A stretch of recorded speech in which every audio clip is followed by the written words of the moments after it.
கர்த்தருடைய பரிசுத்த நாமத்துக்கு மகிமை உண்டாகட்டும். இன்னைக்குள்ள வேத வசனம் யோவான் 14ஆம் அதிகாரம் 1வது வசனம். உங்கள் இருதயம் கலங்காதிருப்பதாக தேவனிடத்தில் விசுவாசமாய் இருங்கள், என்னிடத்திலும் விசுவாசமாய் இருங்கள். இயேசு கிறிஸ்துவானவர் சொல்ற ஒரு கட்டளை. அவர் என்ன சொல்றாருன்னா, உங்கள் இருதயம் கலங்காதிருப்பதாக. நிறைய பேரோட இருதயம் கலங்கி போய் இருக்கு. ஏன்னா இந்த உலகத்துல பாடுகள் அதிகமா இருக்கு. இந்த உலகத்துல ஆண்டவர் சொல்றாரு, உங்களுக்கு பாடுகள் அதிகம்தான், ஆனா நீங்க வருத்தப்பட்டு பாரம் சுமக்க தேவையில்லை. நீங்க எல்லாரும் என்னிடத்தில் வாருங்கள், நான் உங்களுக்கு இளைப்பாறுதல் தருவேன்னு சொல்லியிருக்கு. நிறைய இடங்கள்ல பாப்பீங்க, நீங்க ஏசப்பா கிட்ட வந்துட்டீங்கன்னா உங்களுக்கு கவலையே இல்லைங்க. உங்களுக்கு ஒரு கஷ்டமும் வராது, நெருக்கடி வராது, சோதனை வராது, பிரச்சனைகள் வராது அப்படின்னு சொல்லுவாங்க. அது தப்பு. எல்லாருக்கும் உள்ள பிரச்சனைகள், எல்லாருக்கும் சோதனைகள், எல்லாருக்கும் வருத்தம், எல்லாருக்கும் வரக்கூடிய எல்லா விதமான பிரச்சனைகளும் வரதான் செய்யும். ஆனால் இயேசு கிறிஸ்துவை நம்பி வர்றவங்க அந்த வேதத்தின்படி அவங்க ஜெபம் பண்ணி அந்த பிரச்சனையிலேருந்து வெளியில் வர்றதுக்கு ஆண்டவர் கிருபை செய்வார். ஹல்லேலூயா. அதுதான் உண்மை. அதனால தான் ஆண்டவர் முதலே சொல்றார், வருத்தப்பட்டு பாரம் சுமக்கிறவர்கள் எல்லாரும், நம்ம எல்லாரும் என்னிடத்தில் வாருங்கள் சொல்றார். எல்லாருமே வருத்தப்பட்டு பாரம் சுமந்துக்கிட்டு தான் இருக்கோம். பார்த்தீங்களா, அந்த பாரத்தை நம்மளே சுமந்துட்டு இருக்கணும்னு அவர் நினைக்கல. அதுல இருந்து உனக்கு ஒரு விடுதலை கொடுப்பேன், நிச்சயமா நீ இந்த பிரச்சனையிலேருந்து வெளியில வந்துடலாம் அப்படின்னு. உலகத்தில் இருக்கிற அத்தனை பிரச்சனைகளுக்கும் ஆன்சர் வேதத்தில் இருக்கு. ஒவ்வொன்றுக்கும், ஒவ்வொரு பிரச்சனைக்கும் ஒவ்வொரு வசனம் இருக்கு. ஒரு வசனம் இல்லை, 2-3 வசனங்களான இருக்கும் ஒரு பிரச்சனைக்கும்.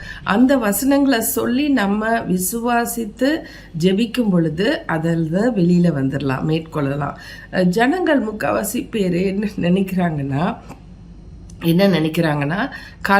கலங்காதே அப்படின்னு அவர் சொல்றாரு. இங்க இந்த இடத்துல என்ன சொல்றாருன்னா, உங்கள் இருதயம் கலங்காதிருப்பதாக அப்படின்னு சொல்றாரு. அந்த கலக்கம் உண்டாகக்கூடிய காரியம் நடக்கும் பொழுது அந்த காரியத்தை நம்ம நோக்கி பார்க்காம இயேசு கிறிஸ்துவை நோக்கி பார்க்கணும். அதுதான் நம்ம செய்யக்கூடிய ஃபர்ஸ்ட் ஸ்டெப்பு. எப்போதுமே ஒரு பிரச்சனைன்னு வரும் பொழுது அந்த பிரச்சனையவே தான் நோக்கி பார்ப்பாங்க எல்லா உலகத்து ஜனங்கள். ஒருத்தங்க சுகமில்ல ஆயிட்டாங்கன்னா அடுத்து எந்த டாக்டர் கிட்ட கூட்டிட்டு போகணும், எந்த ஆம்புலன்ஸை கூப்பிடுறது, எந்த ஸ்பெஷலிஸ்ட் இருக்கிறாரு, என்ன ஏது அப்படிங்கிறது தான் எல்லாருடைய மண்டையிலையும் ஓடும். ஆனால் கிறிஸ்தவர்கள், மெய்யான விசுவாசிகள்னு சொல்லப்படுகிறவர்கள், ஊழியக்காரர்கள், அவங்க உடனே முட்டி தான் போடுவாங்க. ஒரு பிரச்சனை வீட்டில் வந்தால் முட்டியை போட்டு கடவுள்கிட்ட அந்த பிரச்சனையை சொல்லுவாங்க. அந்த பிரச்சனை அதை கண்டுக்கவே மாட்டாங்க. அதை கர்த்தர் இடத்துல சொல்லுவாங்க, கண்ணீரோட சொல்லுவாங்க, ஏக்கத்தோட கருத்தான ஜெபத்தை செய்வாங்க. செய்யும்போது அவங்களுக்கு ஒரு பீஸ் ஆஃப் மைண்ட் கிடைக்கும் பாருங்க. அதுலேயே அவங்க மனசு நல்லாயிடுவாங்க. விசுவாசத்தோடு நம்ம இருக்கணும். தேவனிடத்தில் விசுவாசமாக இருங்கள், அதை போல் என்னிடத்திலும் விசுவாசமாக இருங்கள். அந்த விசுவாசத்தை தான் அவர் கனப்படுத்துகிறாரு. நம்ம எவ்வளோக்கு எவ்வளோ ஆண்டவர்கிட்ட அவரோட வார்த்தைகளை நம்ம கனப்படுத்தி அதன்படி செய்கிறோமோ அப்பவே நமக்கு விடுதலை கிடைச்சிருது. அதுதான், அந்த வார்த்தையை நம்பணும், அவர் சொல்லியிருக்கிறபடி நடக்கணும். அப்படி நடக்கும் பொழுது அந்த அற்புதங்கள் நடக்குது. ஹல்லேலூயா. அதனால நம்ம இருதயம் கலங்கி போய் இருக்கிறதுக்கு தேவையே இல்லை. உங்கள் இருதயம் கலங்காதிருப்பதாக. நிறைய பேருக்கு ஒரு சின்ன காரியம் சொல்லிட்டோம்னா, ஐயோ ஆண்டவரே, அப்பா அப்படின்ட்டு அலறுவாங்க பாருங்க. சின்ன ஸ்மால் ப்ராப்ளம், அது கூட அவங்களால தாங்கிக்க முடியாது, கலங்கி போயிடுவாங்க. ஆனால் நம்ம பெரிய ப்ராப்ளம் கூட கலங்காமல் இருக்கிற அளவுக்கு கர்த்தர் நமக்கு கிருபை செய்திருக்கிறார் பாருங்க. எவ்வளோ நல்ல தெய்வம். அவர் சொல்றாரு, நீ விசுவாசியா இருந்தீங்கன்னா நீ பதஷ்டம் அடையக்கூடாது, நீ பதறான். அவ வேதத்தில் என்ன சொல்லிருக்கு, விசுவாசி பதறான். அப்படின்னா விசுவாசிக்கிறவங்க பதஷ்டமே அடையக்கூடாது. என்ன நியூஸ், உங்களுக்கு கெட்ட நியூஸ் சொன்னா கூட பதஷ்டம் அடையக்கூடாது. என்னைக்கு நான் பதறாம இருந்தேனோ அன்னைக்கு தான் நான் உண்மையான விசுவாசி ஆனேன். பதஷ்டமே அடையிறதில்ல. அவருக்கு முடியலையே, அப்படியா ஜெபம் பண்ணலாம். அவங்களுக்கு இந்த மாதிரி ஆயிடுச்சு, வருத்தத்துக்குரியது தான். ஆனால் நம்ம ஜெபம் பண்ணி ஆண்டவர்கிட்ட அந்த பலத்தை வாங்கிக்கலாம். அவங்க இலங்கையில் இருக்கிற இந்த ஆட்களுக்கு ஃபுல்லாக வீடு வாசல் எல்லாம் ஒன்றும் இல்லாமல் 0 லெவலுக்கு ஆக்கப்பட்டிருக்காங்க. மழை சேதத்தினால இந்த பிரச்சனையினால் இருக்காங்க அப்படின்னு சொன்னால் அவங்களுக்கு கர்த்தர் ஏதாச்சும் ஒரு உதவி செய்யணும்னு சொல்லி நம்ம வேண்டுதல் பண்ணலாம். அவங்க கலங்கி போயிருக்கிறாங்களா, நம்ம வேண்டுதல் பண்ணும்போது அவங்களுக்குள்ள ஆண்டவர் ஒரு சமாதானத்தை கொடுப்பாரு. நம்மளால் அங்கே போய் நின்று எதுவுமே செய்ய முடியலன்னா இங்கே இருந்து நம்ம முட்டி போட்டு ஜெபம் பண்ணாலே பக்கத்துக்கும் தூரத்துக்கும் தேவனானவர் அதை கேட்டு அவர் தூரத்தில் இருக்கிற அவங்களுக்கு உதவி செய்வார். அதனால நம்ம பயப்பட தேவையில்லை, கலங்க தேவையில்லை, கண்ணீர் வடித்து ஐயோ எல்லாம் போச்சுன்னு சொல்ல தேவையே இல்லை. கர்த்தருக்கு மகிமை உண்டாகட்டும். அவர் சொல்கிறார், when you are poor you say that you are rich, when you are sick you say that you are strong, when you are weak you say that you are strong, when you are sick you say you are healthy. ஆண்டவர் அதுக்கு மாறானதை தான் சொல்லித்தரார். ஒரு மீன் பாருங்க, அது நீச்சல் அடித்து போகும். அதாவது எதிர் நோக்கி தண்ணி இப்படி வருதுன்னா அதை எதிர்நோக்கி நீச்சல் அடித்தது தான் உண்மையான உயிருள்ள ஒரு மீனாக இருக்கும். அது அந்த ஓட்டத்தோடையே போகிறதா இருந்தால் அது செத்த மீனாக தான் இருக்கும். ஸோ மீனுக்கு எவ்வளோ பவர் கொடுத்துருக்காரு, வாட்டரோடைய பவரைக்கு மேலே மீன் அதுக்கு எதிர்நீச்சல் போட்டு போகுது பாருங்க. அது மாதிரி தான் நம்ம எதிர்நீச்சல் போட்டு போக பழகணும். நம்மளோட வாழ்க்கையில் வர்ற பிரச்சனைகள் சோதனைகள் எல்லார் வீட்டுக்கும் வரதான் செய்யுது, நமக்கு மாத்திரம் வரல.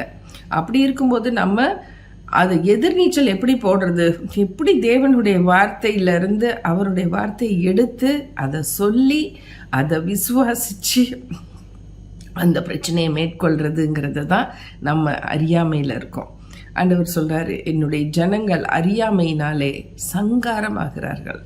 சங்காரமாகிறார்கள்னா செத்து போறாங்கன்னு அர்த்தம். என்னுடைய ஜனங்கள் இந்த வேதம், ஆண்டவர் கொடுத்துருக்கிற இந்த வேத புஸ்தகம் பாருங்க, இதுக்குள்ளதான் இங்க எல்லா மிரக்கிள்ஸும் இருக்கு, எல்லா அதிசயமும் அற்புதங்களும் இதுக்குள்ளதான் இருக்கு. இதை நம்ம வாங்கி இதை நம்ம வாசிச்சு இதை நேசிச்சு இதை படி நம்ம செய்ய செய்ய செய்ய செய்ய நமக்கு ஒரு பெரிய தைரியம் உண்டாகும் பாருங்களேன். பெரிய சமாதானம் கிடைக்கும், ஒரு சந்தோஷம் கிடைக்கும். இது உலகத்தில் எங்கேயுமே காசு கொடுத்து கிடைக்காததெல்லாம் இந்த வேத புத்தகத்தில் உள்ள ஒளிஞ்சு இருக்கு.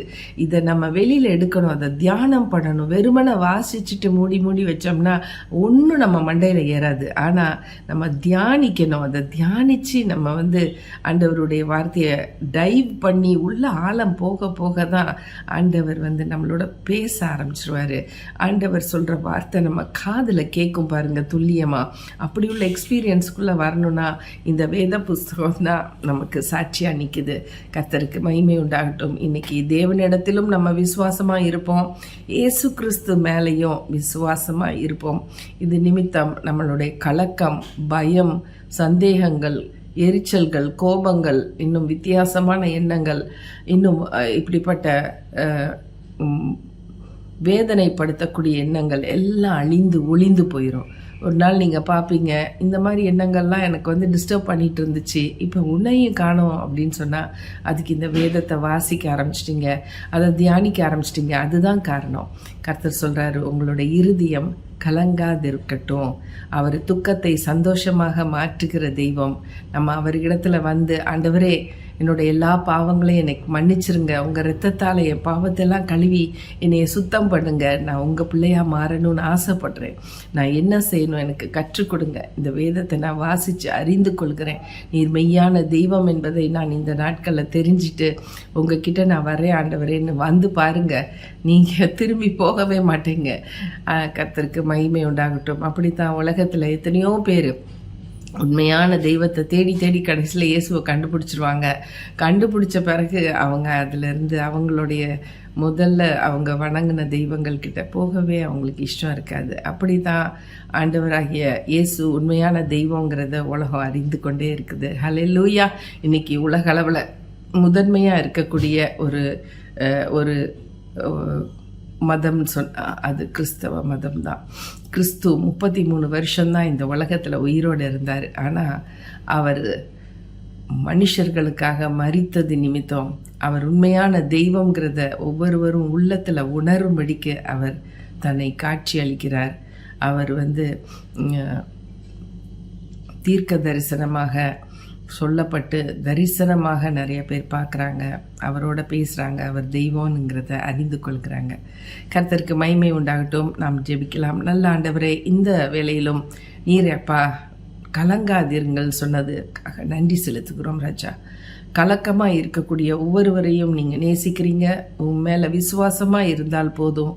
நீங்கள் ஆண்டவர் அவங்களுக்கு இளைப்பாறுதல் கொடுத்து அவங்களை பலப்படுத்தி தைரியப்படுத்தி ஆசீர்வதிக்கிற தெய்வம். உன்னை நான் ஏந்துவேன், சுமப்பேன், தப்புவிப்பேன் சொல்லுகிற கர்த்தர் எங்களோடு இருக்கிறீர் ராஜா. நன்றி தகப்பனே. தொடர்ந்து ஆசீர்வதிங்க.